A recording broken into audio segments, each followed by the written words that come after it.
And we found out that they were not doing what they are supposed to do. Number one, because the men did not allow them, you know.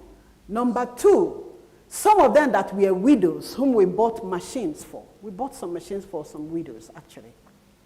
You know, some of the widows we bought machines for. I personally decided that I was going to mentor them on business. And then I told them, I said, look, these machines we have bought for you. The chief knows about that, you know.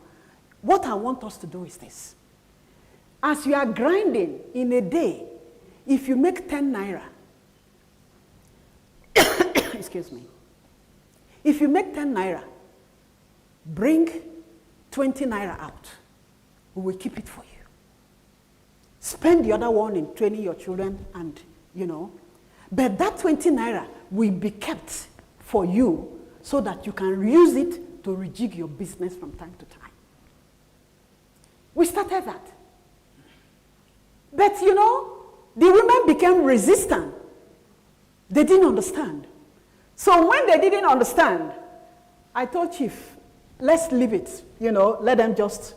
I didn't want them to go down. I wanted them, because I started my business with 250 naira more than 30 years ago. Selling packed food, packed meal, from office to office. So I know what it is to start from the bottom. And I wanted them to do the same thing. But they didn't have an understanding. So we left them. And then we discovered, and I said, okay, maybe if we empower some of the young men, you know, they can do something and then, you know, be able to pay school fees and do all of that. But you know what we discovered? We discovered that some of the few young men we have empowered, instead of them to use the money to pay school fees and buy books and train the children, they were now using the money to drink. They were now using the money to marry more wives and do things they shouldn't do. You understand what I mean? So that got me thinking. I said, we do for the women, it's not going. And then the men, it's not going. Father, what do you want us to do? So, the next thing, then we went into a period of quietness. We stopped all those activities. Maybe that's why some of the people from some few years back actually have not seen me or whatever. We decided to pipe down. Why? Personally, I wanted to seek the face of God, to know exactly what He wants me to do, what really He wants me to do. So the next phase came. That was the birth of the Wholesome Leadership Project. So we discovered that the issue is not just going to school and coming out, but the issue was because the human being was not formed the way he should be formed. Because what you don't know, you don't know. You only act based on what you know. But when you know, knowledge makes you better. So we decided, we launched in 2005 the ECBI, transformative initiative. What did we decide to do? We targeted men aged 25 to 40 years who are on their formative years, And our focus was character development, responsibility, internal alignment, not about position, not about power. Be the person first. When you are the person, position will come, power will come, other things will follow. You know when Christ said, seek ye first the kingdom of God, and what will follow, and every other thing will be added unto you. So we decided to form the person. Why are you here? Why are you born? What did you come to the world to do? What is your life for? What is the meaning of your life? What is your purpose? What is driving you? Are you just here to come, eat, sleep, and that's it? No. Life life is much more than that. So we went on with the leadership training. So we decided to engage men. For now, we are dealing with men. Why did we decide to engage men? Whether we like it or not, we live in Africa. And in the African society, the man is the head of the home. And the fish, they say, starts to rot from the head. So, if the man is the head of the home, if the head is right, the body will be right. So we decided to take on young men within that age group. Look at them here. We bring them here every month, free of charge. And every of these things I have mentioned are free. We decided to bring them here. Once every month, we do programs that relate to this focus. The participants walk through a structured one-year formation journey designed to build internal discipline and character for the young men. Our vision is building new generation of young African men and women that embody wholesome leadership anchored on the teaching of Christ, thereby becoming agents of change in their lives, in their community, across the continent. We are not creating programs with ECBI. We are creating conditions for lasting formation for these young people. Our goal is wisdom beyond the immediate outcome. It's not what is in it for me today. Beyond what is in it for me today. Integrity that remains unshaken under pressure. Stewardship. Excellence. Those are the things. We take the, we are teaching. Every year, we have a conference, which is called, the Wholesome Leadership Conference, where we invite young people from the state, from Plateau State. They gather in the big hall. We have a conference. We rub minds, on the issues, on challenges, and how to sort out these challenges. We put out, we put out letters to different organizations. They send us people. So we have those conferences. This is one of the conferences. Now, our philosophy in ECBI is that you have conventional leadership. This is the leadership we are all used to.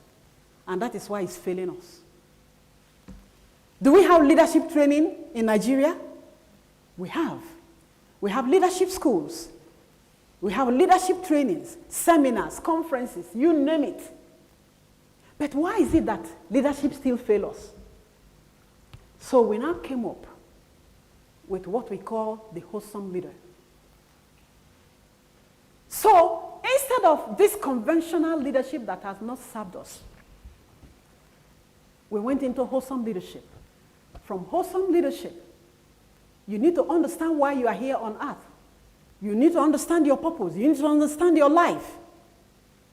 Are you just here to eat jollof rice and sleep?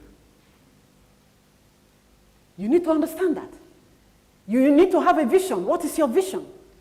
You need to understand your purpose. What is your purpose? And then even where you discover your purpose, how do you achieve that purpose? You need to go through the process of becoming, which we call the wilderness journey, the sacrifice, the character formation, the family formation, and then the healthy leader. This is what we call the cocoon principle in ECBI.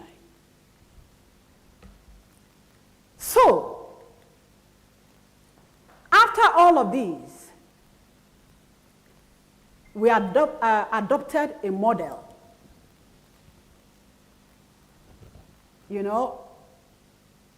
the things that we do, sometimes we hear some of these things, I cannot work for people. I cannot work for anybody. I cannot work for this. But the truth is that not all fingers equal. Some people will work for some people and grow. Some people will have their businesses and grow. And it's not everybody that can do business and succeed in it, isn't it? That is true. And the truth is that in life, we all have different races we are running. Your race is not my race. My race is not his race. So I won't look at him and say, oh, this man, the way he's racing is like his own race. Maybe God has given him the power to run 100 meters. And me, I have the power to run 50 meters only. And then when I see him cruising, I'm like, I want to run his own race. So if I am not wired to run his own race, what will happen? I will collapse, isn't it? Because everybody is given differently. So, some people, within this thing we're doing, there are those who want to be business people. We show them how to become, business people from the scratch. And then those who are working, we show them how to be good workers. That you don't need to go about looking for work. If you're a good worker, you'll be retained anywhere you go to. Who doesn't like good things? Is there anybody? If, for example, young man, what's your name? James. Good. If you have a shop and you put somebody there, and every day you come, something is missing. Every day you come, something is stolen. What will you do? You will be happy. Are you sure? You will just wrap him and give him, fried rice to eat. What will you do? Tell me. It's true. But then, when you have a worker, and every day you come, you count your things, everything is intact. Not only is everything intact, he sells the money and gives to you, and you check it and it's correct. And then tomorrow that person say, Oga, I want to go. What will you do?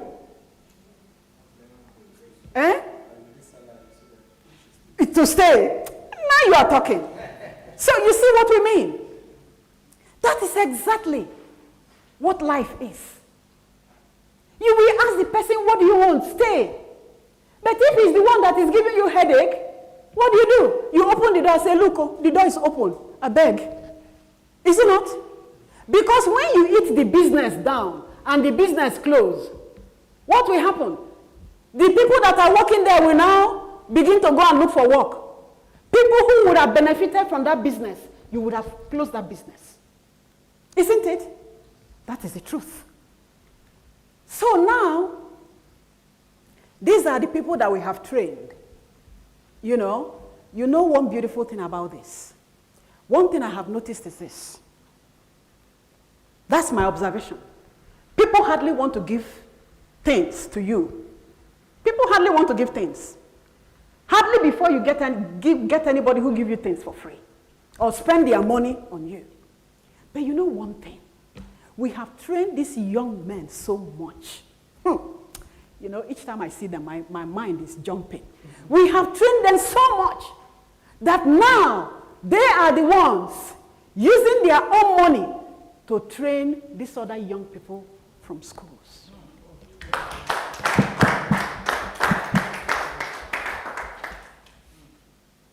Our own is to support them.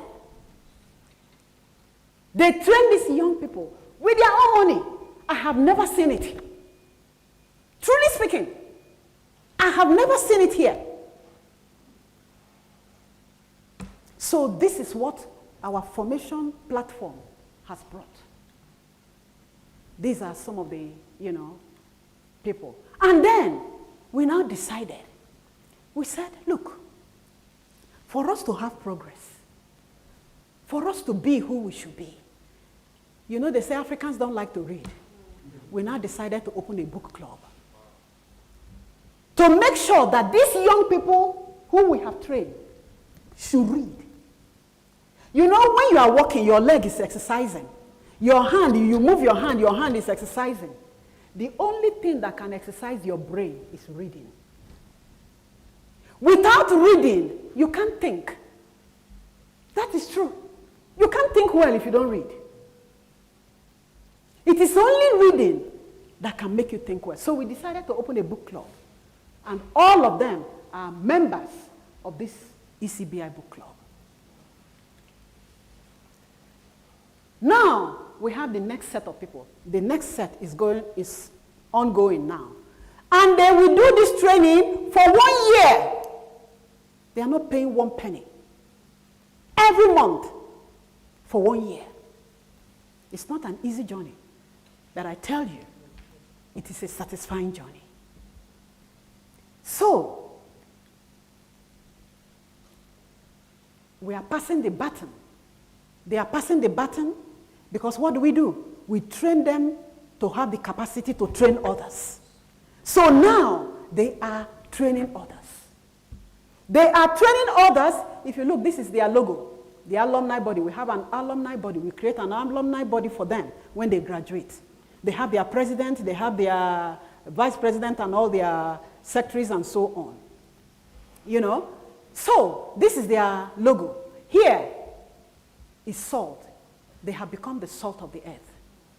So everywhere they go to, they add meaning, good meaning to that place. Now, they have become the light of the world. Everywhere they go to, there is darkness. They bring the light of knowledge to that place. That's what those young men are doing. So, now, on today's program, we said, what is, all those ones, they are preamble. We've just taken you through all that we've been doing as the Healthy Body Clinic and Resort, in Plateau State. Now, what is a closed mindset? I want us to discuss. What do we understand by a closed mindset? If you know, please, don't be shy or don't be ashamed. Nobody knows it all. We are all here to learn. I must tell you. What is a closed mindset? Who can tell us? A rigid mind. Yeah. A rigid mind. A rigid mind, yes. Somebody else? What is a closed mindset?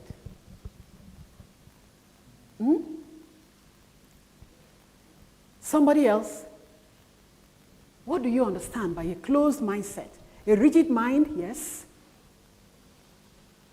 I think a closed mindset simply means a mind that is not open for learning. You don't want to, what you already know, it's constant. You're not ready to learn or relearn or get to understand new things. You're not opened for new things. It's just closed completely. Beautiful. 2 of them are good. Exactly. A closed mindset is the mindset that, this is what I know, this is how my village people used to do it, and so shall it be forever and ever. Does it work? No. Your great-grandmother, did they have a cell phone? They didn't have a cell phone. But today, grandmother in the village, now has a cell phone. So things change. People change. But when you say, it's what I have in mind, it's the one that is in my mind, I am not ready to listen to any other person's opinion, you have a problem. You have a problem. That is what is called closed mindset. Understanding the closed mindset. A closed mindset is not simply the refusal to learn. It is the tendency to interpret new information only through existing belief and experiences. Most people do not intentionally become closed-minded. Their worldview develops gradually through repeated exposure to a mindset, to a limited set of experience, influence, and social environment. I have just explained it here. Sometimes it's not because people don't want to learn, but maybe because, take for example, if this is a community, take for example, this is a village. Okay, you are born inside this hall. There is a secondary school, a primary school here. You attend this primary school inside this hall. You come back home. Okay, There is a secondary school here. You attend this secondary school inside this hall, you come back here. There is a university here. You attend this university in this hall, you come back home. Or, tell me, how will your mind be? How will you be seeing things? Limited. All you'll be seeing is that there is a red chair. If you go to another place and there is a blue one, your mind tells you, no, it's wrong. I've always been seeing a red chair, isn't it? And then you now see this blue cover. And then you go to another place, there's no cover at all. You begin to look, say, these people, are they correct so? Why? Because you are used to seeing this blue cover. Do you understand? That is what a limited mindset brings. The exposure is not there. You know?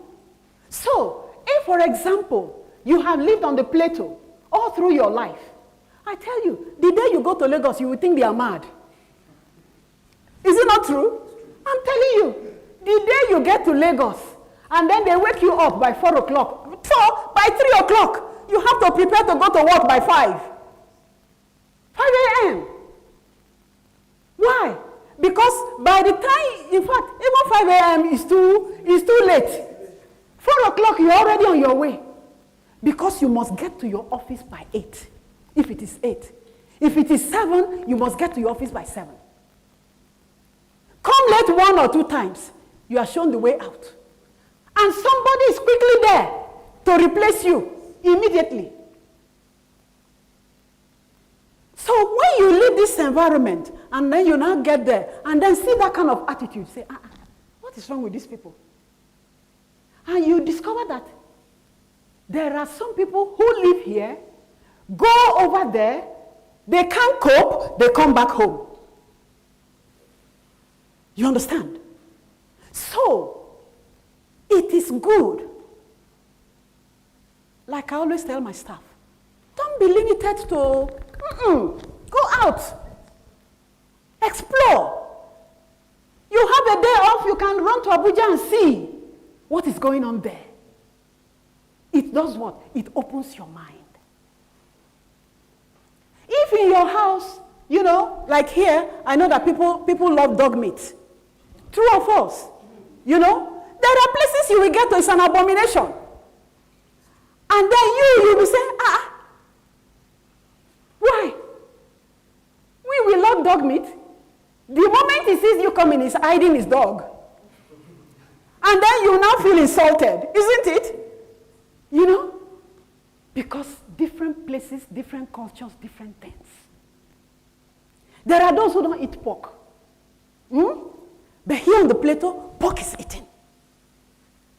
So you will not say, because you eat it, every other person should also eat it. It can't work that way. So those are the mind shifts that you get, you know, when you go out. And also when you read. Do you know that you can travel around the world in your bedroom? Do you know you can travel around the world just by reading? Not by television, no. Just by reading. By reading, you will know what happens in Germany. You will know what happens in the US. You will know what happens in Europe. You will know what happens in China. Even if you have not been to China, you can tell them the way the Chinese live. Just by reading. And then when you come out to speak like this, people will be looking at you. Has he been to China? Has he been to Japan? Has he been to this? He has been, but through the book. You see why reading is important and good? So, now, political lens. If you see life through political lens, a young person whose life has been heavily influenced by politics, like we are in the political era now, you know, does what? View every social issue through a political lens. That is the reason why sometimes when we have some of these beautiful programs that are enriching young men, you know, we have these programs that are enriching young men. If we invite our big politicians, they won't come. But if it is to political rally, they will be there. Meanwhile, the young people who will take over from them, the young people who they should encourage, the young people who they should embrace to become who they should become, so that when they are gone, we know that we have good people to take over. They won't be there. So when you view things only through political lens, that's what it will be. My chief invited, 30 people. We were expecting all of them. I tell you, if this were a political thing that we are going to share things, this hall will be full and over. That's the truth. So the point is this. The things we should value, we don't value them. Why? Because we do not have value on the inside of us. It's what you value that you project. That's the truth. So, some people see this thing from what? Social lens.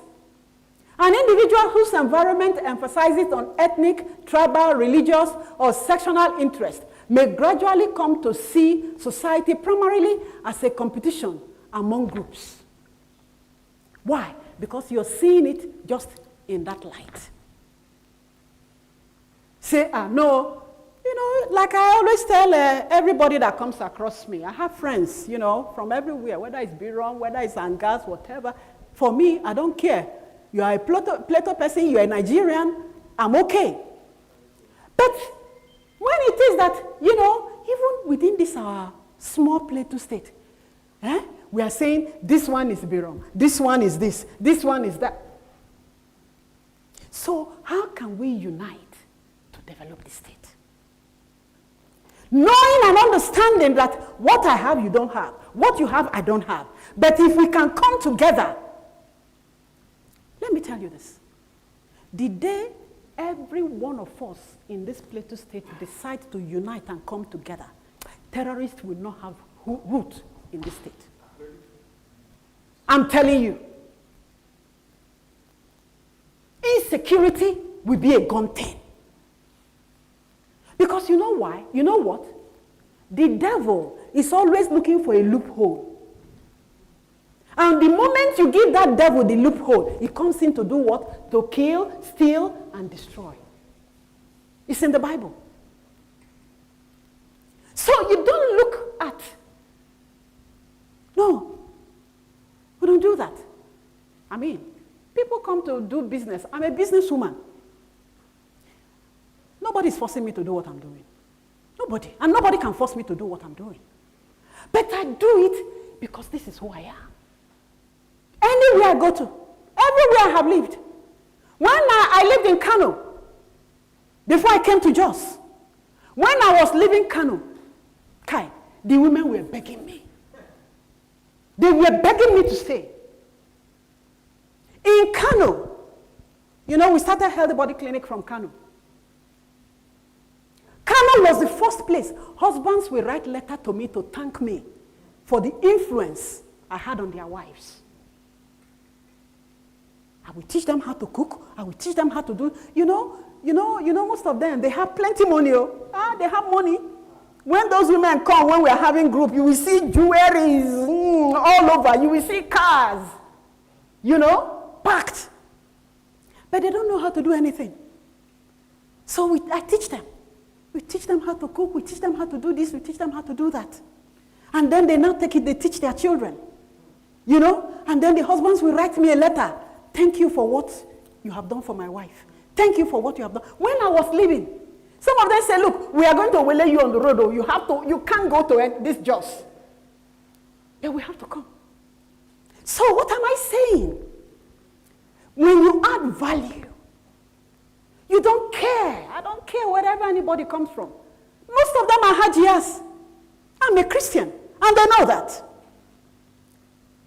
So, we need to understand, and begin to view things from a bigger perspective. Some, out after seeing all these things, the result we get from it, in most cases, is disunity. Now, what is education? What is education? Every one of us went to school here, Abi? At least secondary school, not be so? Yeah? So what is education? Can somebody tell us?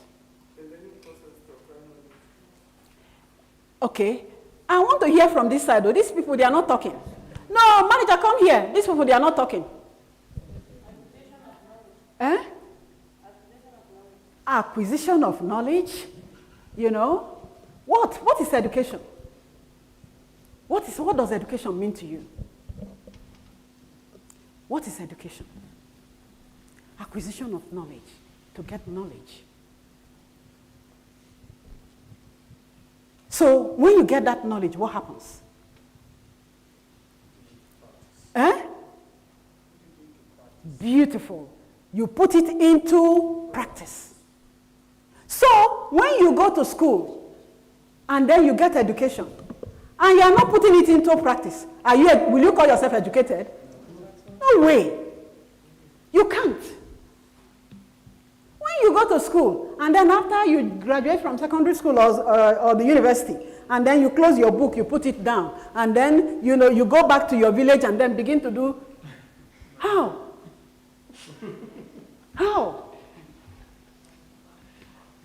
So if education is to gain knowledge, and then put that knowledge into practice, can you ask yourself, have I put the knowledge I have learned in school into practice?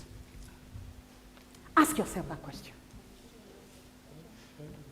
The things they taught you in school, have you put it into practice?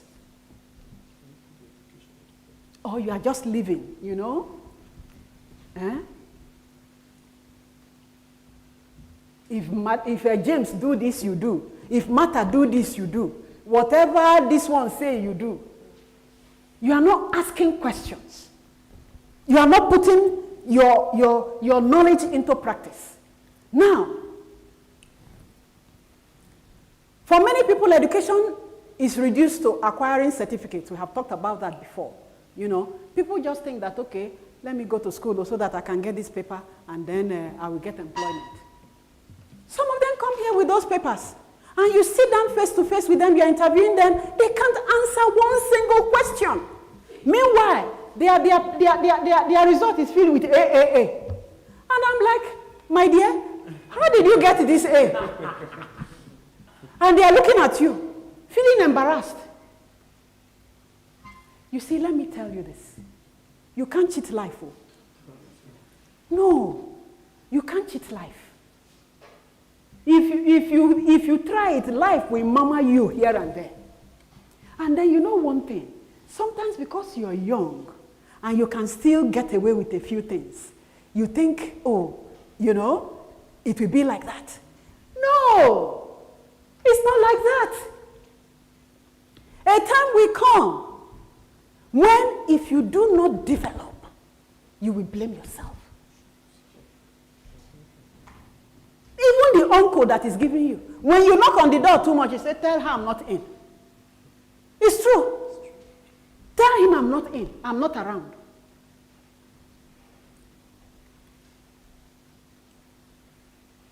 You know, in those days, because of our beliefs and so on, we have attributed certain things to certain, attribute recurring tragedies like sickness and death to causes, to destiny, because of what? Limited knowledge.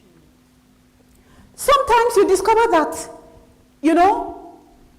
because of our belief system, everything you do, number one, if, for example, you are not hardworking and they continuously sack you from work, the next thing for you is to say, maybe it's somebody from the village that is not allowing me to progress.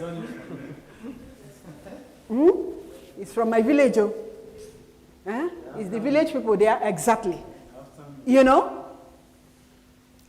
are not stepping back to ask yourself. Like we just said, you remember the way we demonstrated. Who doesn't like good things? Nobody. If If you are good, and you are doing things that are right, and you are knowledgeable, who wouldn't like you? But if you are the one that lies, you cheat, you lie, you steal, and then you say the village people are after me. You are the village person now that is after yourself.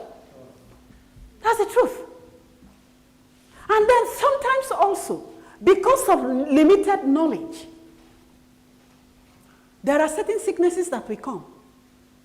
We say it's somebody that is doing that sickness. It's true. You know, we treat people here. Yeah, bring people here, we treat people. And I hear some of those things. Some will tell me, since I came back from the village, this has been happening to me. And then you now go in, you begin to ask, how do you live your life? How do you do this? I had somebody who had stroke. They brought him here. Very bad case. He had the stroke before, and then he was better. And then after a while, I didn't know. So when he had the next one, they brought him here, So before treatment, we had a conversation. And he was telling me that, this thing is from the village, this, that, Then I began to ask. I said, do you drink? He said, yes. I said, you had stroke before? He said, yes. And then after the stroke, you went back to drinking? He said, yes. He said, but I don't take too many bottles. And I'm like, you mean you had stroke and you had other things and you still went back eating badly and then drinking, and now you are telling me you don't drink many bottles? How many bottles do you think you want for the stroke to come back again? Do you understand what I mean? So there are certain things we cause with our own hand, and we say it's people from the village. It is not. Take sickle cell, for example. In those days, we didn't know what sickle cell was. People died. And when sickle cell people have that kind of attack, they say it's the witch.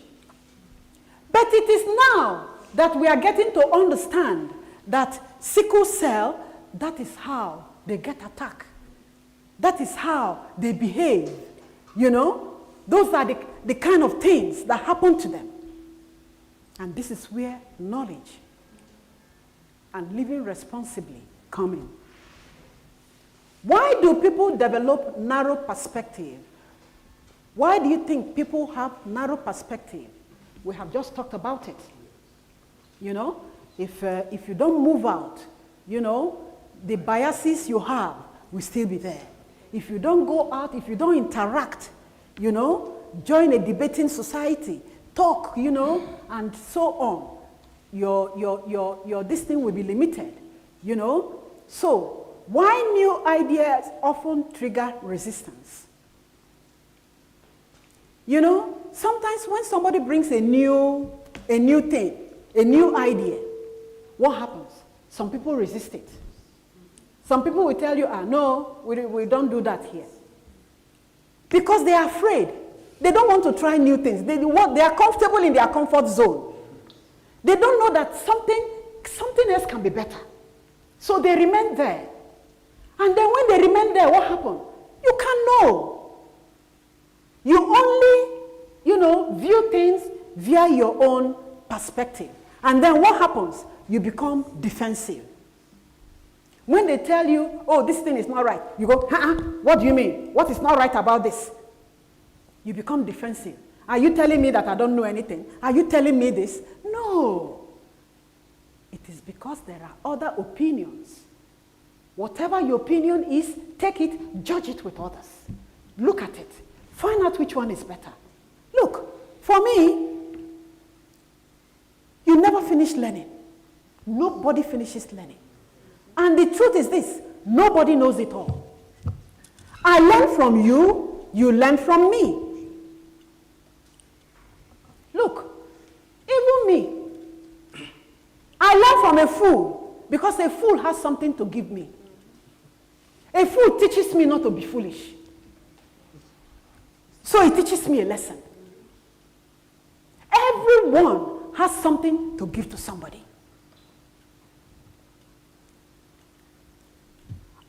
understanding the fear of brainwashing. You know, brainwashing is different from healthy living. Brainwashing, what is brainwashing? Do you know what brainwashing is? It's like they take your brain away. Clean it very well and replace it with their own. And when they replace it with their own, number one, restricts alternative viewpoints. Anything any other person is saying is not correct. Number two, demands unquestioning loyalty. Just be loyal to that thing. Don't ask any question. There is a saying in my place. They say, he who asks for the road never misses the way. He who asks for the road never misses the way. I tell you a real life story. Many years back when I was in Kano, normally I fly when I'm going to the south. But this day, I decided to take my car and then get somebody who knows the road, you know. So I asked a friend, and then I asked the friend, I said, please get me a driver, you know, who knows from here to the south, to Delta. So they brought me this young man, you know, who told me, I said, you're sure? He said, yes. He said, I go to Onitsha, I go to this, I go to that. I said, okay, no problems. So on the day that we are going to travel, the young man came, cleaned the car, did everything, you know, put our things, and then we headed straight. So as we are going through from Kano, the young man branched off. And when he branched off, though I didn't know the road, but I was like, something was telling me, does this young man really know the road? Then I asked him, I said, Abdullahi, you know the road? He said, Madam, relax, I know the road. I relaxed. Then we headed straight, I tell you. As we drove and drove and drove and drove and drove, lo and behold, I was, you know, this small road, you know, there is this small thing they put, indicate, you know, that puts the mileage. I am seeing PL. And then I called him again. I said, are you sure? He said, yes. After about 15 minutes of my last call, lo and behold, welcome to Plateau State. I said, we are in Plateau. I said, see the signboard. He said, oh, sorry, ma. I said, sorry? My goodness. You can imagine. We had to turn back, hit Abuja. By the time we got to Lokoja, it was dark. So I had to sleep in the hotel, you know, for us to move the following day. He told me he knew the road. And I trusted that he knew the road. So do you see the reason why it's not good to follow people who don't know the road, but they tell you they know the road? Assuming I didn't have money to sleep in a hotel, what could have happened? You know? So, ask questions. You know, we live in a society that says don't ask, but ask. Learn to ask questions. What you are not sure of. Even if it's your dad. Daddy, why is this thing like this? You know, in my place, they train us to ask questions. That's the first thing. They train us to ask questions. Mommy, why is this thing like this? Mommy, why is this? Why is that? Learn to ask questions. Anyone that does not want you to ask questions wants to lead you astray because it's fearful. So learn to ask questions. They discourage critical questioning. There are some religions that you can't ask questions. Mm-hmm. They just say, follow me. Follow me like I followed my driver. It's up to you. And then this is brainwashing. You repeat the message, you repeat this thing, until it becomes a part of you. You don't even want to ask questions anymore. But a healthy learning, for you to learn healthy, what do? You are encouraged, you're exposed to ask. Diverse, encourage exposure to diverse perspective. You hear from this, you hear from that, you hear from that lecturer, you are able to put things together, you know which one is right. And then, it encourages independent thinking. Nobody can think for you. No. When somebody is thinking for you, you have a problem. You must learn to think by yourself. This thing, is it like this? Is it like that? Can I do it better? Can I go it this way? Learn to think. The next one, it promotes evidence-based reasoning. Why? Because you can compare. You know, if this one says this, if this one says that, you bring it together, you can weigh it and then have what? A correct judgment. And then lastly, fosters intellectual independence. So you are not dependent on anybody. You can stand by yourself anywhere, anytime, and answer for yourself. Another thing the small-mindedness does is the entitlement mentality. Another obstacle to personal and community development is entitlement mentality. The conviction that the progress is primarily the responsibility of others. What do we mean by this? Those who have this limited mindset, they always feel that somebody should do something for them. You know, government should solve every problem. Government didn't make school now. Government didn't do this. Like they say in the US, don't ask what the government can do, but ask what you can do for your country. My uncle should give me. My brother should give me. I have a friend, a family friend. You know, before you come to their house, you have to call them. They will have to tell you that it's convenient for you to come. That's the truth. Before, they are from Plateau State. You know, before they didn't understand them. They will say it's the wife. That the wife is wicked. That the wife is this. He doesn't want us to come to our brother's place. He doesn't want us to come to our brother. What are you coming to your brother's place? You don't have work? What are you coming to your brother's place to do? What are you talking? If you have work, will you be knocking on his door every day? No. That is the truth. And then you now come to the brother's place. You eat. You put the plate in the sink. You say the wife should go and wash. Are you okay? It's true. You say, it's our wife. Who is your wife? It's our wife. You should go and wash the plate. To sweep. I have another friend. Look, I have friends. Some of them will come. To even sweep, they won't sweep the house. They will just sit down there. When food is ready, they will go and eat and then leave the plate and then come to the sitting room and begin to watch TV. You know? I have a young couple that called me, this was last year. He said, look, ma, this is the problem I'm going through. You know? And the husband is Plateau, the woman is from another state in the north here. You know? He said, this is what I'm going through. You know, the brothers will come, the sisters will come, they won't, I will cook, I will do this, and then she has three little children, she'll have to, cater for them and so on. She said, I'm breaking down. And I said to her, look, by tomorrow, ask everybody to go. It's true. Ask them to go, let them go and answer their father's name. That's the truth. That's what we do from where I come. You can't do that. She will take care of those children, bath them and get them ready to go to school, prepare food for the household. She will prepare for you before she goes to work. She will come back from work, she will begin to look for her to cook food. You are still there with television. Haba. And you feel it's your right. You are entitled to it. I said, send them away. And I told her, I said, anytime they are coming again from the village, let them call you.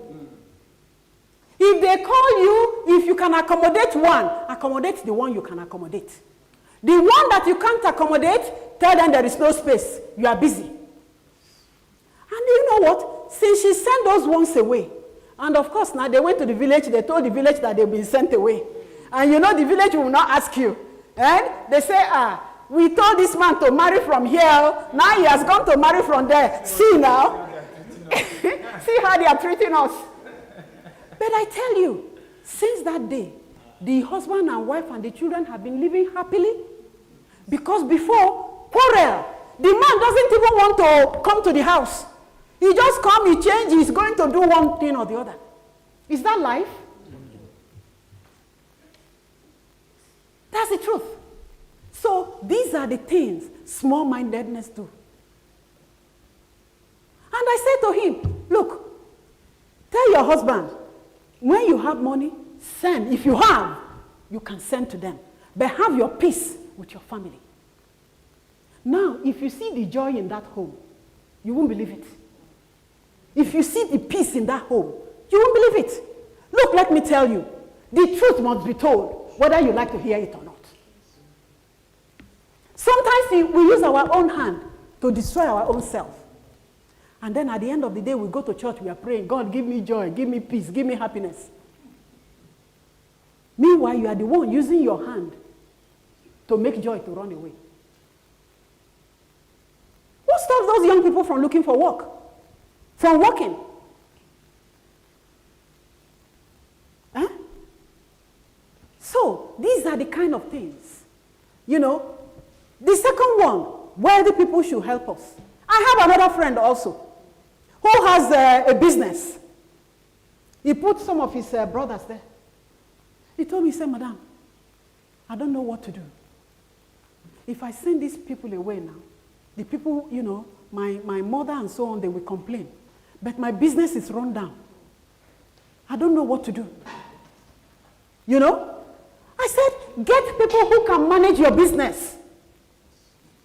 If you really want to sort, do you know the reason why we fail as a people? We take things for granted. We are always afraid. So that they don't say, look, let me tell you. If you don't do, they will say. If you do, they will say. What are you talking? Whether you do or you don't do, people will say. So I told the man, I said, look, get other people that does not relate to you at all to manage your business. You know? And then he now left one person from his relation there. So when that one come, he wants to take this. The man will say, Sam, you can't do that. He wants to do this. The manager will say, no way, you can't do this.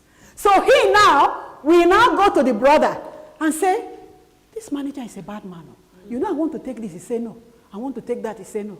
And then the brother, knowingly why he has done that, he say, don't worry, I will deal with him. How can he say that? I mean, that is where it ends. So the brother will now come. He said, you know, manager, you did this, you did that. I say, yes. Say, good. Good. But do you know what? The business picked up. The business picked up. People open businesses 1 year, 2 years, 3 years, they close down. Because you are inviting brothers and sisters who do not understand, you know, to say because it's my brother. Your brother, the only thing you can do for your brother or your sister, send him to school, let him, you know, graduate and go and look for work. You know? That's what it should be. He shouldn't graduate and come and sit in your house. Or the mommy will take him. Eh? You are carrying baby, you are in your mommy's house. Where is your husband? Huh? Where is your husband? And then mommy said, go and look for work. You say, no, you are not going to look for work. Mommy will go to farm and then come back, cook and do. No, you're a wicked person. Okay. You're a wicked person. No, it's true. Because it comes to a time in our lives where mommy and daddy should not be giving you. You should be working. At the end of the month, you say, mommy, I brought this thing for you to bless you. And then you will see how your blessing will double. That's how it should be. Oh, daddy, I know how you suffered for me. I just earned my salary, you know, and I said, let me bring this for you. Please bless me. That's how it should be. But you're not waiting to, you have your first child, you have your second child, you are sitting with mommy, you become a grandmama, you are still sitting with mommy. It's not allowed. It's not allowed. So, a better approach is, what we are talking about. Encouraging questions, promoting critical thinking, creating exposure, travel out, go to other places. Not, if I travel out, when I say travel out, just leave your village and go to another village. You don't even need to go to any other place. I told you I took 1 month to go around this whole state. I did, Building relationship and the pathway forward. Genuine interest. People respond positively when they feel valued and understood. When you value people, people will respect you, isn't it? And then sometimes you say, maybe you are working or you are doing something. I hear young people say, I don't want anybody to use me. I don't want anybody to use me. And I say this. It's only useless things you don't use. So if people are not using you, it means you are useless. It's only useful thing you use. That's the truth. And the truth is this. Nobody can use you. What you think people are using you, you are acquiring knowledge and understanding. When you think people are using you, you are doing what? You are acquiring knowledge. It's only if you don't understand, you will think somebody is using you. But that thing you think they are using you for, by the time you acquire, that is if it's a good one, by the time you acquire knowledge of that thing, my goodness, you become a champion. So when you are working hard, or when people are, I like to drive people to work hard. Ask any of my staff. If you are not a hard worker, you can't work with me. That's the truth. If you are not a hard worker, you can't work with me. That is why sometimes some people come after some time, they disappear. Because you have to be hardworking. Consistency. Are you truthful? Are you trustworthy? Can people trust you? Are you consistent in your behavior? Reliability and respect. Can somebody rely on you? Can I rely on you? Can your brother rely on you? Can your friend rely on you? Can your office rely on you? Reliability. Are you the kind of person somebody can rely on? If you have a friend, you can't rely on that friend. You see a friend, it's useless to you. It's a liability, exactly. So, these are the ways. The future of any community depends largely on the quality of thinking among its people. True development begins when people move from defending what they have always believed to exploring, what they have not yet understood. So when you don't understand something, instead of quarreling with that thing, ask God, open my mind. Let me understand this. When you hear something, instead of being angry and getting agitated, find out, discover. Sometimes when you discover that that thing you are thinking it is probably not what it is. And your mind will be what? Will be exposed. And then you will learn better. So, this is exactly, some of the few things we teach and to ensure that we bring everybody to the level of understanding one another, So, ladies and gentlemen, I believe that this is the end of our talk.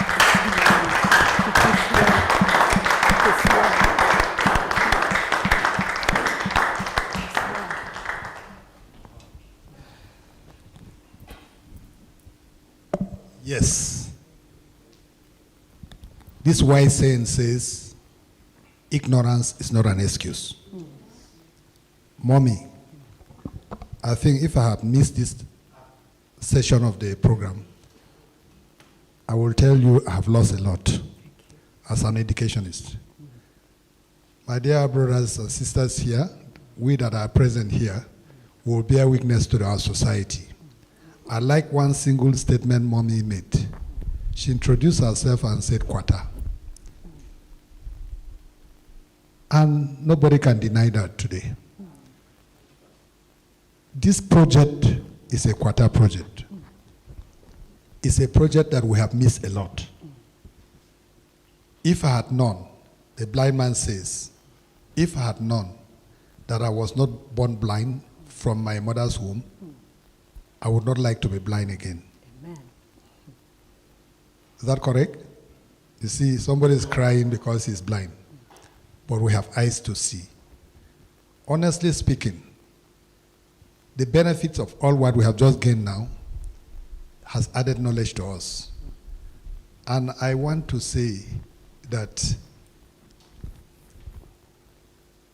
is it difficult to meet mommy now and say, what can we do for our community? It's not difficult. That's why I say, let us come and find out what is our problem. Even me, I have realized something. You know, I'm an educationist. And education says that it starts from the day you are born till the day you will die. You can't complete learning. Learning is continuous till you die. I have learned something new. What I have just learned here is that unless you meet me, unless I meet you, if not, I will not know that I am not doing the right thing or I am not progressing. You see, when she was talking, silently I said, my nephew is here.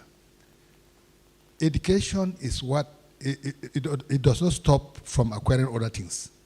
That's what mommy said. He is quite educated, but he said, look, let me divert to another thing. He diverted into business, and he's progressing very well. Very well.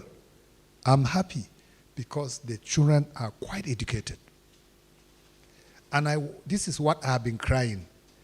One funny thing this morning is that our leaders in the community, the young men that I spoke with them at the Chief's Palace, none is here. I can't see any of them. I'm shocked. And tomorrow you will tell me, oh, Oga, please, from your background, the royal family, please help us so that we can grow. How do you grow when you don't want to grow? There are other things that we would like to do. We have been enlightened here very well. We know what the community she's doing for the community and what she has done for the community. She's ready to help us. But we are not ready. We didn't come. Secondly, there are other organizations in the community that if they can call us like this and we share relationship, we'll grow. Air separation is here. Even this mining, this thing, here, very close, mommy. Very close here. This mining, what do you call it, that they cover themselves like this. Your neighbor here. In fact, if you ask me, what are they doing there, I don't know. Yes. If you ask me, I have never entered. The day I entered that place was when I asked my elder brother, His Royal Highness. I said, look, what are these people doing here? Let me enter and find out. That day we were together with my wife, thank God. I was not alone. What they said was that, they have already dealt with the chiefs. Is that not what they told me? We have dealt with the chiefs. What is your own? I said, no. I have not come here to argue on whoever handed land to you. No, that's not my own. And I'm not coming here to quarrel. Mine is to beg you and see what you're doing. Are we together? That's why when somebody bought land around Zawan there, maybe some of you will know, Police Staff College, somebody bought land there and built something there. I asked him, Oga, I was the first person to ask him, beautiful, what are you building here, sir? He said, no, he told me that, why do you want to know? Why do you want to know? When mommy bought this land, I'm her very close neighbor, some of you will not know. See my house here. And when mommy bought this place, I came to mommy, friendly. I said, mommy, you are my neighbor. How are you doing? He said, fine. I said, the land is big. What is your intention? She said, no, we want to build a health center. A health center. And the place was growing, and I wanted to see the type of health center. And I saw the health center really. Body care health center. Yes, you need where to sleep. That's tourism. You need where to sleep, and you will be treated. So that one took place, and we were very happy. So when I discovered a man was building a mortuary, and I said, no, this place will not be good for a mortuary. I quickly ran to my elder brother and said, okay, this place will not be good for a mortuary. I know where we want, if we want a mortuary, we can give you a place for a mortuary, but not this very place. And the man was annoyed with me. He came to the village and he saw me again. You see, the frog said that well that you said you will not drink the water, I'm there. Is that correct? Good. And he came to the village not expecting to see people like me, and he saw me there again. So he was shocked. And I was the one that first spoke before the chief. So he was wondering, who is this man? Secondly, another one came again. That time I asked my friend, look, don't sell this land. I know what they're building there. You see, Mommy said that you must not go to abroad before you know what is happening abroad. In fact, I know of America long ago. I know of Britain long ago. I read history and international relations at my master's degree in law and diplomacy. I knew these things long ago because of what? Because of this Time magazine. When we were young, I was reading, when I was in teachers college, I was reading this Time magazine, telling you about London, what is happening in America, what is happening in France, and all these places. That is education. I begin to tell people about these places, international relations, what countries do to live together, share together in order. No country can stand on its own.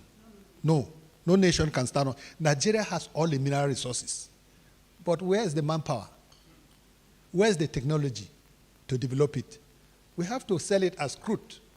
Am I right, man? We have to sell it back as what? Crude. We sell our gold as crude. We sell our tin and columbite as crude. We sell even our petroleum products, crude oil, as crude to be refined somewhere abroad. So no nation can stand on its own. Even Mommy that is here, if she were the one, she would brag. She would say, oh, I'm rich. I don't even need the community for anything. But Mommy came to me, look, you're part of the community, I need you. We worked together recently to have light again to come to this place. If you don't have light here, will we sit down here? This microphone will not work. Oh. Am I right? Good. So we need light. We need everything. We must be our brother's keepers. Please, whatever we request from Mommy, don't sit down and say, oh, she's not cooperating. No, come to Mommy. Come and meet her. She's part of the community.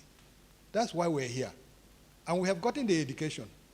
She can even help our little girls that are at home to be trained, if they're ready. The problem is that we are not ready. We invited 30 people. Assuming if it were a place like an organization, like that Peace Corps meeting that we went, they prepared food for us, and nobody to eat because we went around that place. It was at this hotel, Grace Hotel. They prepared food with meat, sea chicken. Nobody, the food was left there. Because we were not many. They invited us, we refused to come. So the food was left there. It's for God's sake. Is that fair? No, it's not fair. That's waste of economy. That's economic waste. So I want to thank sincerely some of you who are here. Now, we will give room for just few questions. Maybe for Mommy to answer, or I answer them, or whoever feels he knows the answer can still give us back. So you're all welcome. Thank you.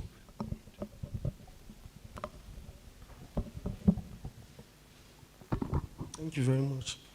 Mommy, thank you for this wonderful awareness and presentation, because truly I have been enlightened in a lot. So personally, as a person, I'm grateful. I am wondering if we can get this document as a file on our phones so that maybe we can browse through more and then probably share with a few people around so that we can enlighten each other more. That's just what I want to ask.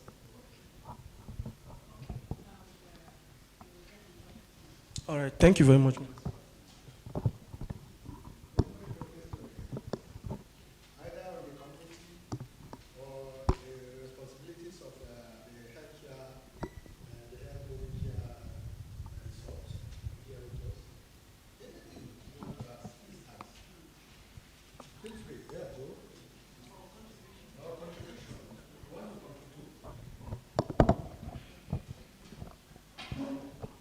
Good afternoon, Mommy. Good afternoon, Daddy. Afternoon to everyone that is here. Sincerely speaking, she has said so many things. And sometimes we keep asking, we're the indigenes. And we have companies here. We have resorts here. We have other companies. And our people are not working there. But today, believe me, we have heard the truth. And what is that truth?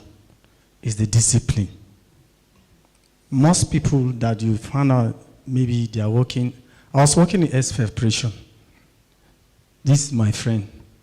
Yes, I was working in S separation as a security personnel. I'm a graduate. And first, they called me for an interview. I came, I did everything. They said I should resume tomorrow. I resumed.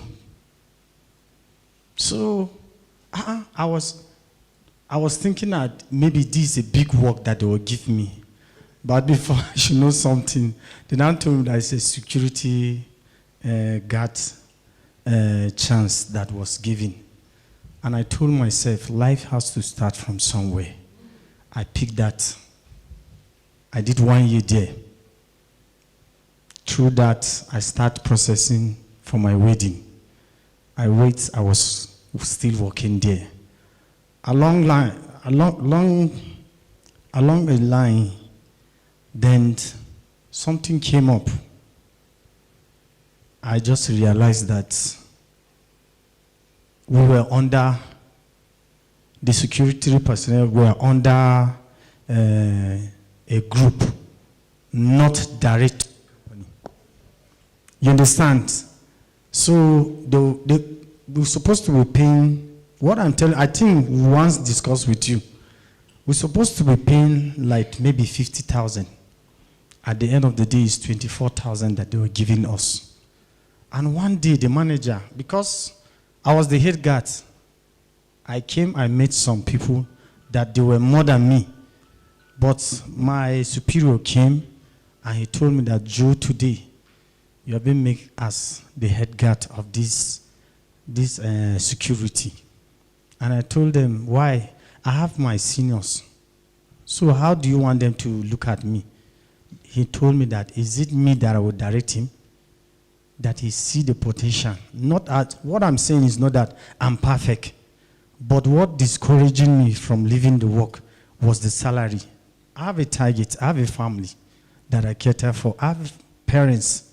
You understand? Like Mommy has said, there's some things, at least, your parents, they have sent you to school, you started work, at least you're earning something, thinking that maybe they will feel relief.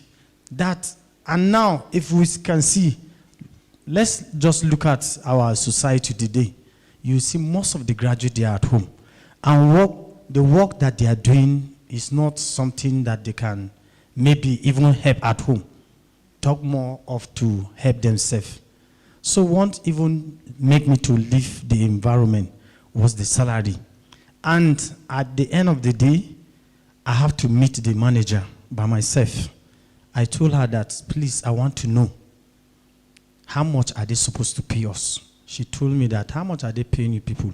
I told her, she shouted, she said, no, that was not the agreement that they made when they started the work. I called my boss. We went for a meeting, for the security meeting like this. I stood up and I told our superior, I told them that what they are doing is not fair. Every month, they usually remove like almost like 5%, 6% that for our uniform. That was what they were just telling us. And up to today, that's what is still happening. Last week, they just called me again that they want me to come back. Then I now ask, because most of the time I do enter there. I have colleagues that they are working there too. So they told me that, Kai, up to now, the salary is still poor. Then when I was leaving, then I now told one of our superior, Dara, he's direct to the company. I told him that even if I'm coming back to work in a separation, not as maybe outside staff, but the staff of the company. So that because there's some benefits that they usually give them, then at the end of the day, you feel that you are isolated, you are not direct to the company. You understand? So that what prompted me, and I was angry, I have to just leave the work. I just concentrate on my handwork. I'm a painter. I did painting and decoration, that's my work. And since then, it's not always that we usually have the work. But up till now, we're still asking for work. But mommy says something. It's our attitude sometimes that pushes us. Not that the work is not there. My junior brother was working there. Recently, he have left the work. And what he told me that they are putting eye for him. Who is putting eye for you? The manager by himself told me that, Kai, no, this your brother is good, but something came up. So sometimes when they tell you something happened, don't just maybe conclude and without hearing from the other side. So sometimes it's our attitude that pushes us. But I want to still add on this. I want to ask Mommy, do you still have vacancy for our youths that are ready to work? Thank you. Okay, that's a good question. Before Mommy answers this question, let me make some clarifications here. When you talk like this, I was very happy.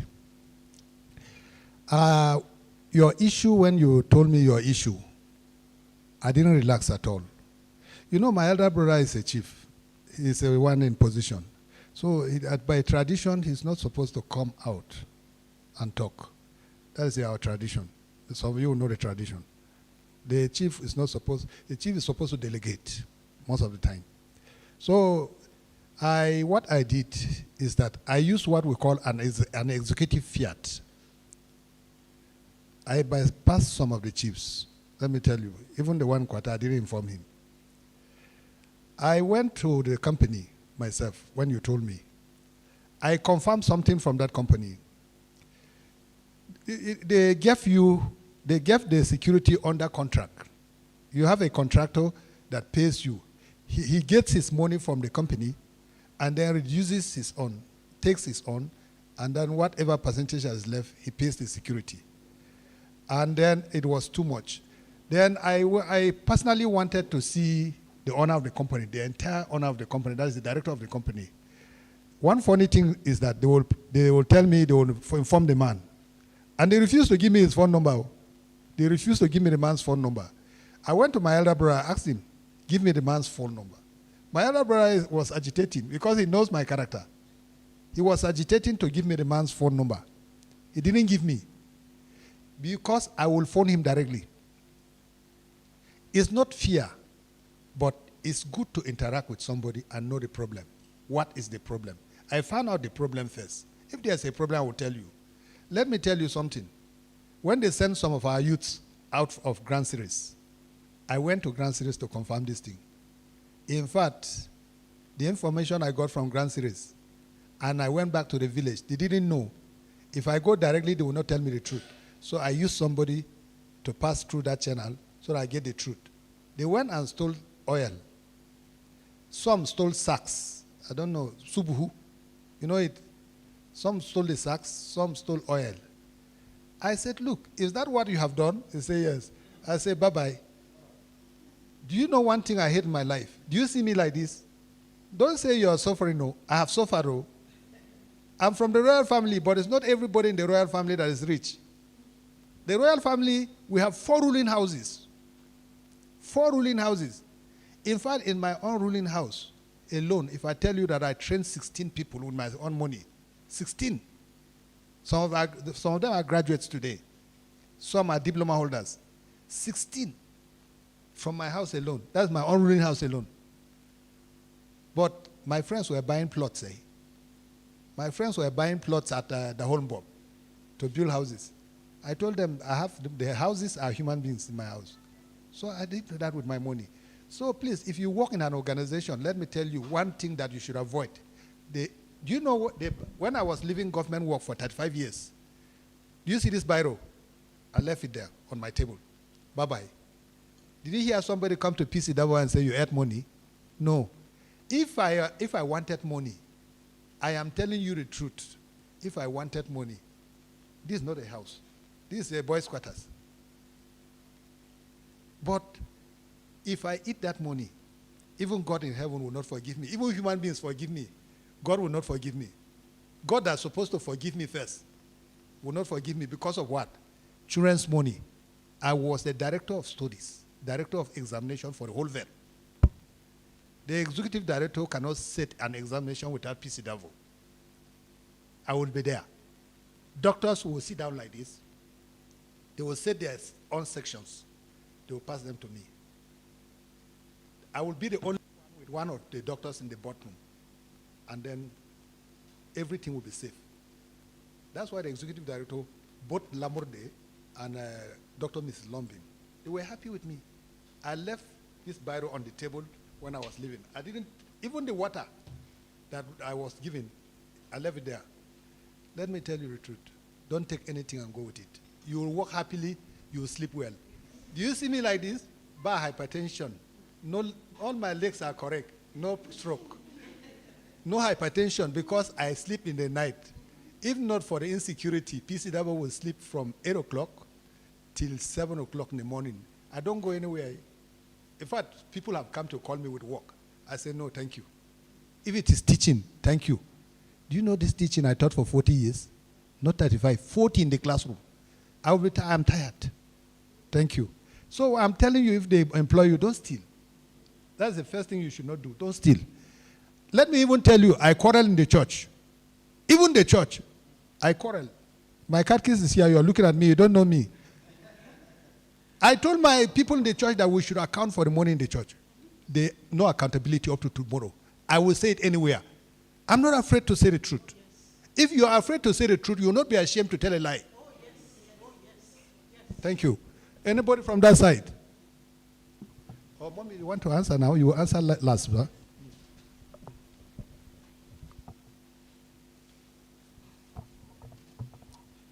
Good afternoon, everyone. Mine is not a question, but I just want to tell Mommy, well done for all your achievements in this community. Honestly, that street light, the first day I saw it, I was thinking it's the work of the government, not knowing that you are the one that have done that. Okay, through you. Okay, well done, ma. Okay. And again, you visiting schools to encourage teachers, students, and also parents. Well done. And my problem here is that you made mention of visiting schools. How I wish you will not get tired and then you sit with parents in the community. Because if you go around the community during school hours, you see children moving about, not going to school. So I don't know. That one used to give me cause to worry. Seeing children during school hours, they don't care. It's like some of the parents don't even care. So how I wish you will not get tired. You initiate a program like this with parents to, encourage them to send their children to school. Honest Mommy, thank you so much. I wish my son is here to witness this. Because I said the situation our children, the society, our children find themselves. When it comes to reading, that boy is in the university. During exams, I will never see him reading. I will keep talking. During his WAEC, I told him that, you need to read. Oh. He told me that even if I read, Mommy, even if I read or I did not read, it's the same thing. At the end of it, he could not get his English language, which we are still struggling. Though they gave him admission, we had to write an undertaking. So we are struggling to see how we'll still register him to write the WAEC. I told him that, see it now. We don't even only read for exams. Your future, you read. exams is just, you just write exams, but if you go to the labor market, what will you do? So how I wish this boy is here to witness this. Mommy, honestly, thank you. How I wish again you will still initiate this program. Then I will like him to attend. Thank you so much.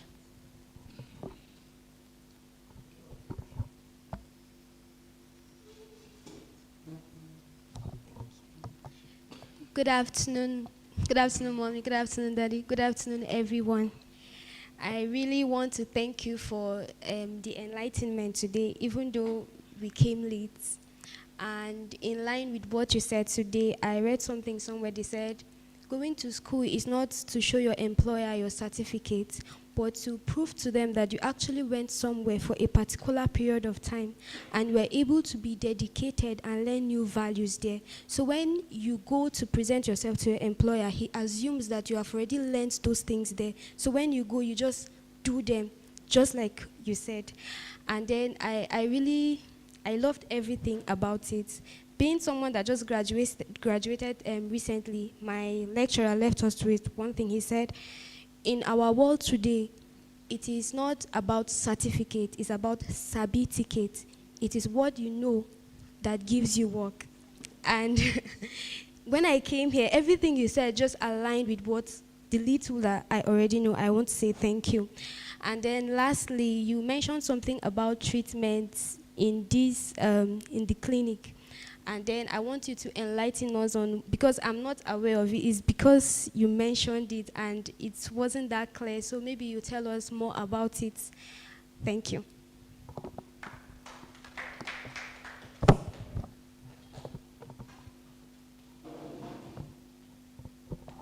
right, good afternoon, everyone. We're really grateful for this opportunity.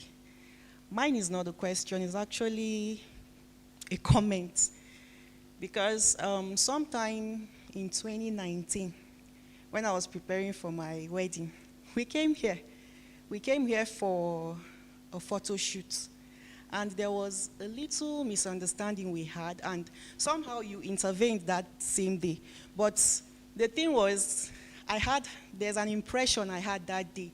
And since from that day, I'm here in Kwata, but since from that day, I just drew myself back because I came here, as I said, for the photo shoot, and when I realized this place, I was telling my husband to be there that because I'm a photographer, I told him that this is a nice place that I could be using for my customers' shoots and so on. So because he brought us here with the photo with my colleague to come and do the shoot. But when we came and we had that little issue, I just offed it. I said, since my own, we couldn't even do it successfully. Let me not even, because that day, when we walked in, I was saying after the shoot, I was going to go to the reception and, get to know more about this place. But somehow, with that experience, I didn't come back again. But from meeting you one-on-one today, we met that day, but not on a good note. You just came to intervene in what was going on, and it was settled. But from listening to you today, with what you've been doing, the impression has changed completely. It has changed. That's the truth.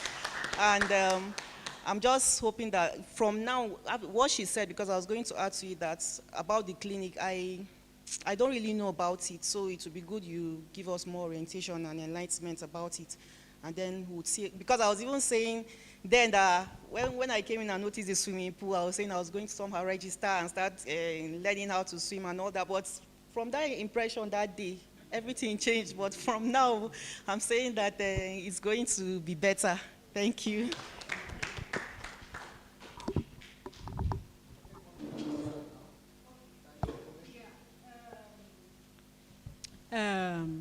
Starting from your question, you said if we still have vacancy, I won't be able to tell now. He is in the best position, to tell. So maybe after the program, you can meet with him. And then for the health issue, for what we do. You know, we are a health farm. You know, HBC is Healthy Body Clinic and Resort. We're a health and wellness resort. You know, we practice alternative medicine. You know, I am an alternative health practitioner, a master herbal formulator, yes, and a health educator, you know. So I am a trained practitioner. We have our farm, you know, at the back of this place where we plant our herbs, you know. And because I'm a formulator, most of the teas and then, you know, herbal products, you know, I formulate them for therapies and treatments. So we treat people alternatively. You know, what do I mean? When we treat people who have different kinds of ailment, who probably don't want to go to the hospital, or whom the hospitals have disappointed, you know, and they are looking for alternative ways of getting well. You know, so they come here and then we treat them. So that is the health aspect. But that does not mean that that is all we do. We have what we call the walking guests. People come in and lodge, you know. So the resort serves both purposes, for conferences, seminars, and people who come in to lodge, and then, of course, those who come in for health issues.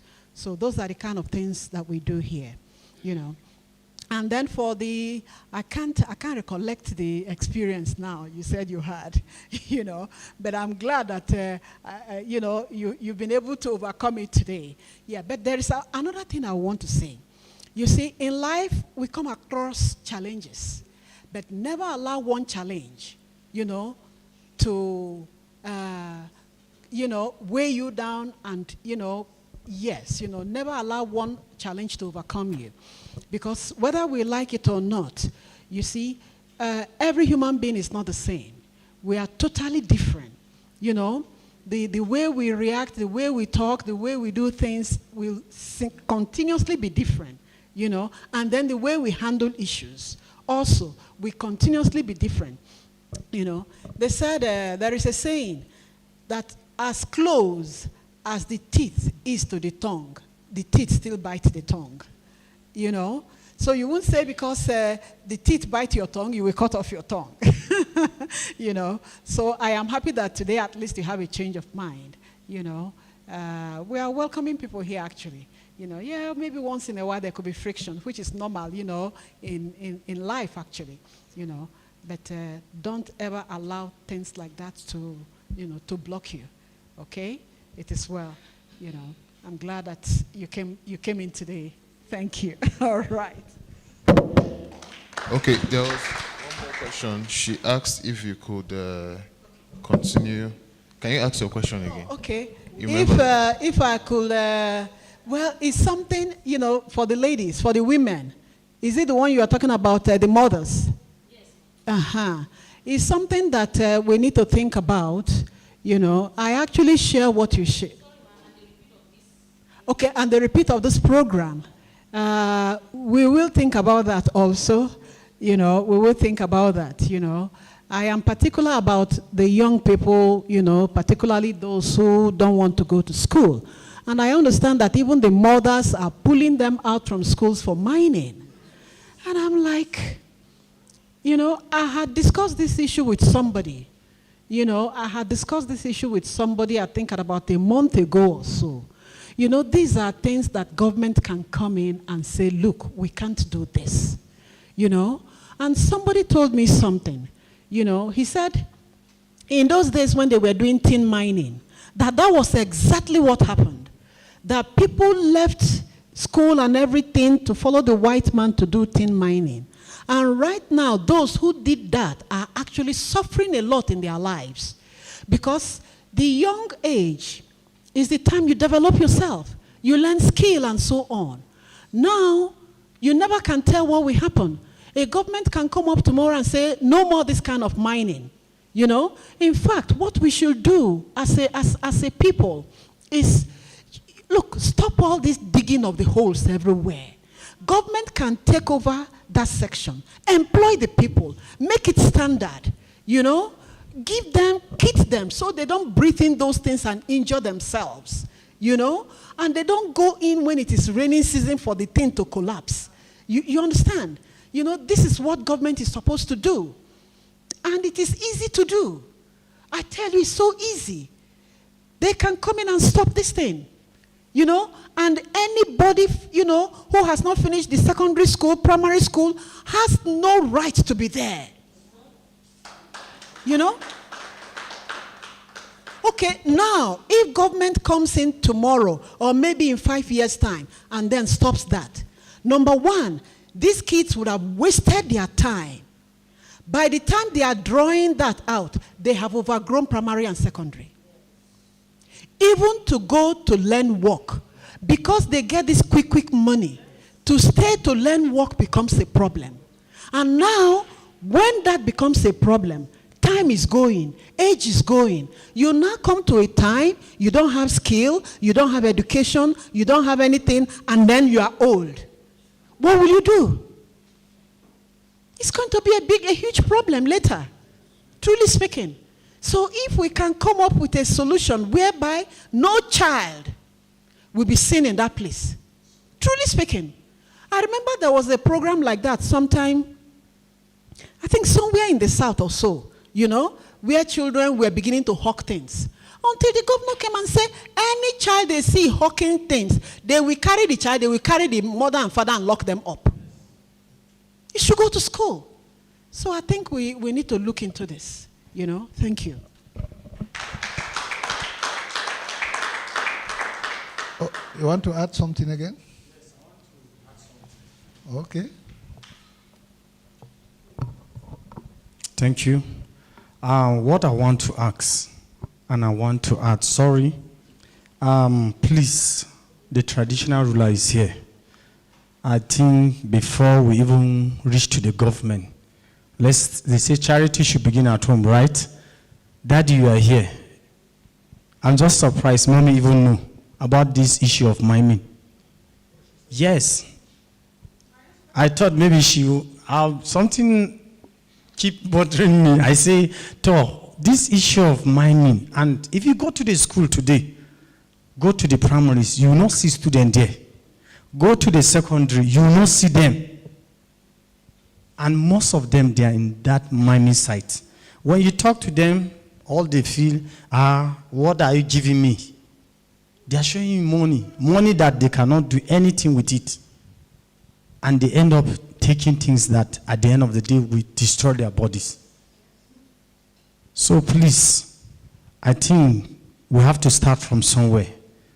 Please, Daddy, talk to the chief. Talk to the chief. Then the next step, we'll know what will happen. Thank you.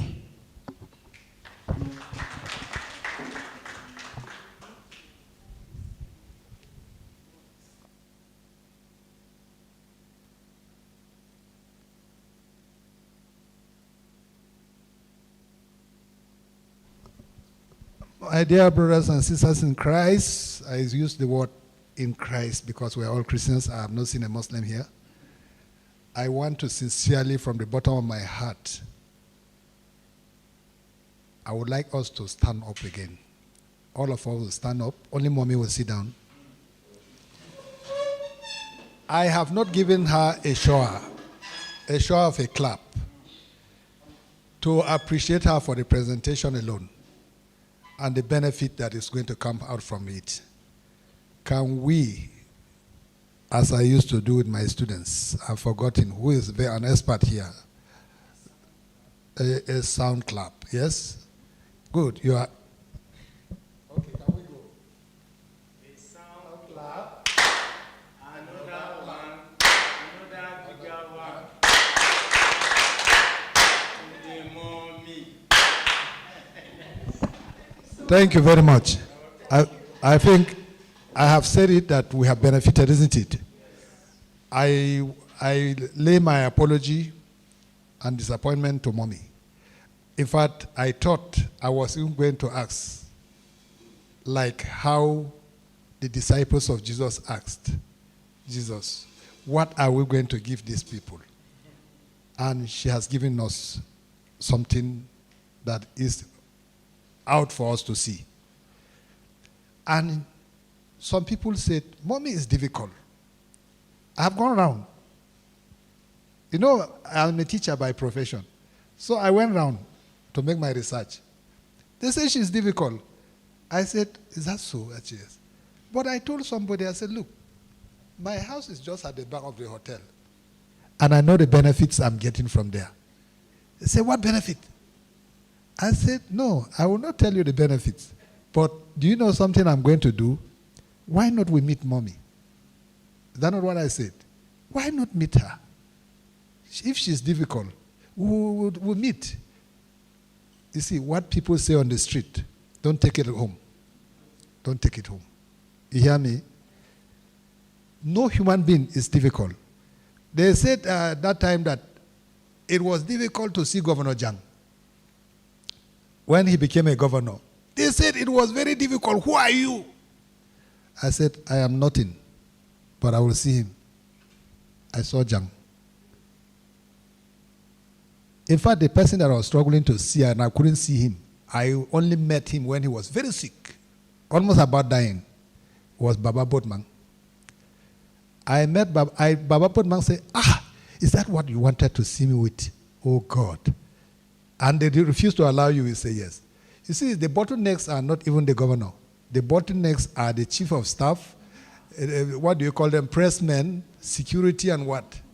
The protocol was just too much. These are the people that are bottlenecks, I call them. But we thank God, Mommy is here. Everybody can see Mommy. We have interacted together.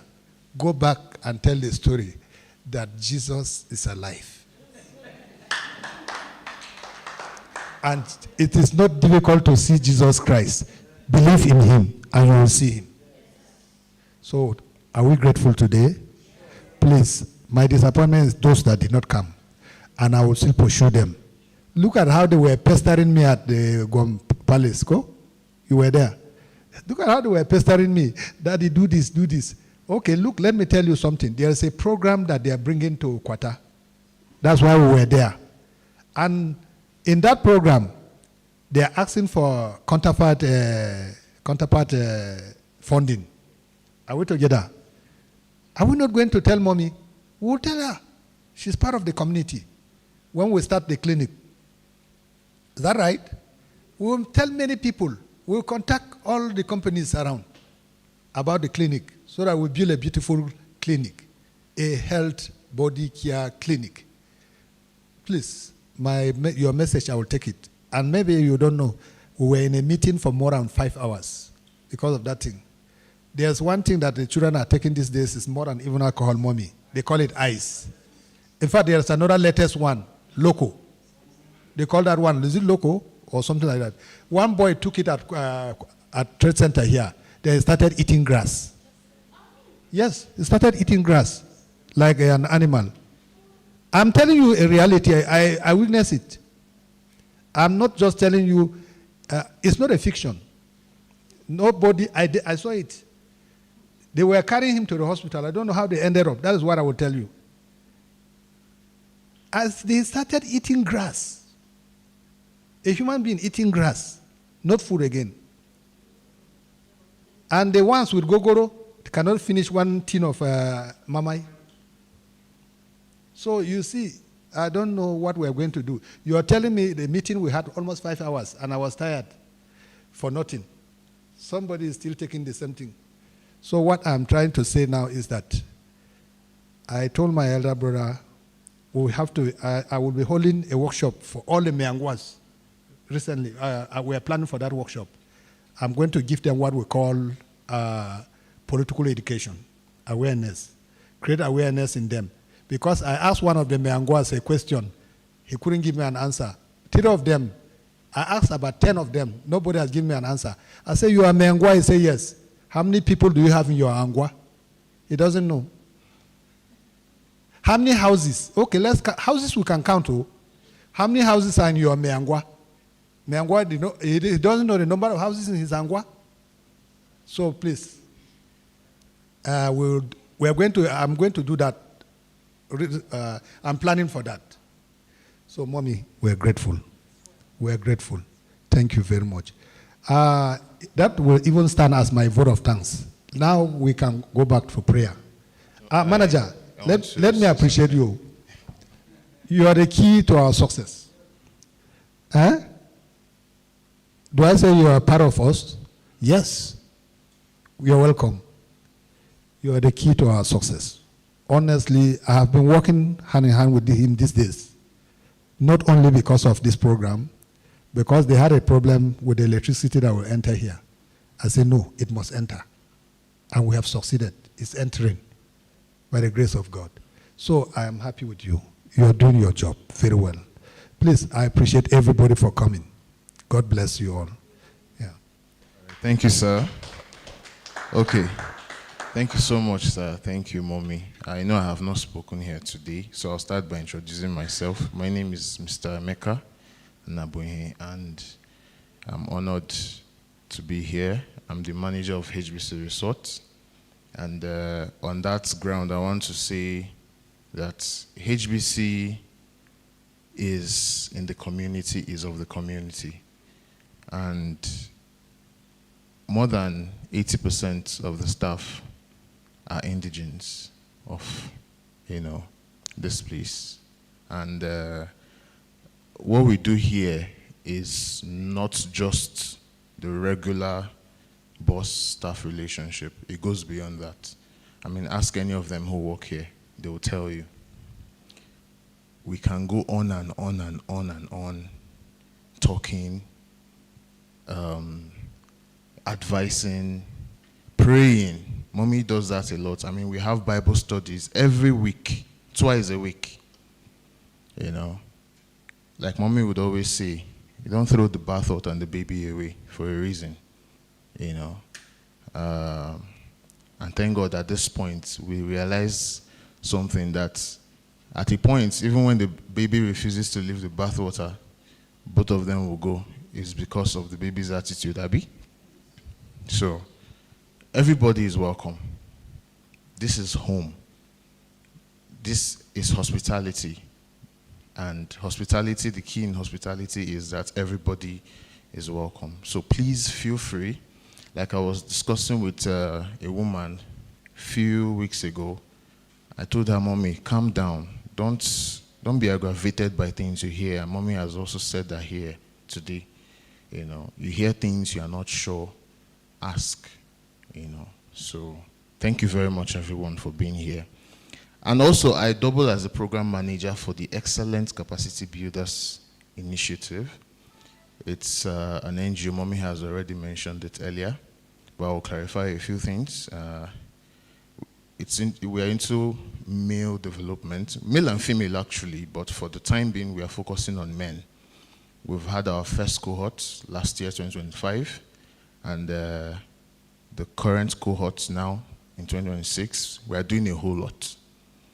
And the whole idea started from, everything we are seeing around us. Mommy has explained that earlier. So at this juncture, I would like to say everybody here is welcome. But at a point, we're going to be doing both for the women, so the women here can actually register. But for the men here, the program is meant for men 25 years of age to 40 years.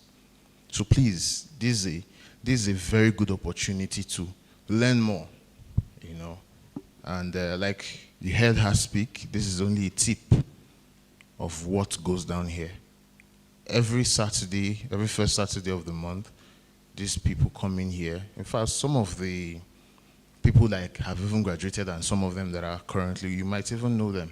I remember I've told you about this before. You just looked away and you didn't answer me. So please, we've collected your phone numbers and your names, so we're going to be sending you messages and all for things like this. It may be your family member, ask him to register. Registration will start in August. And once the cohort starts in January, nobody joins again until the year closes. So it has to be someone who is passionate about change. Not just let me go and try and see. You have to be passionate about change. There should be a hunger in you that, okay, I want to see life differently. Because I promise you, life, everything about life is about perspective, how you see things. There is no one side to things. Life is all about different perspectives. And by the time you start listening to our resource persons, people who come in from various walks of life, tell you about life, tell you about the things we talk about here, you would understand them deeper and deeper. So thank you very much, everyone, for coming. Thank you, Mommy. Thank you, Daddy, for bringing everyone here. And we hope to do this more by the grace of God. All right. Thank you very, very much. All right. I don't know if there's anybody want to say anything before we pray? Okay. All right. So who do we ask to pray for us? Okay. The catechist, sir. Closing prayer. Thank you. We're in prayers. In the name of the Father, and of the Son, and of the Holy Spirit. Almighty and ever-living God, we thank you for the gift of this day. We are here in your presence. We have benefited a lot from our mommy this day. We pray that we make use of it and also share with one another the good news, so that at the end your name will be glorified. Now that we are about to depart from this place, let your presence go with us. Bless each and every one of us. For this and many more, we ask with thanksgiving through Christ our Lord. In the name of the Father, and of the Son, and of the Holy Spirit.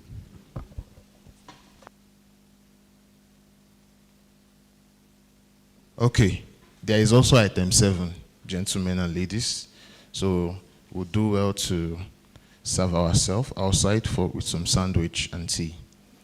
It's a resort, signature tea. Enjoy yourselves. Thank you.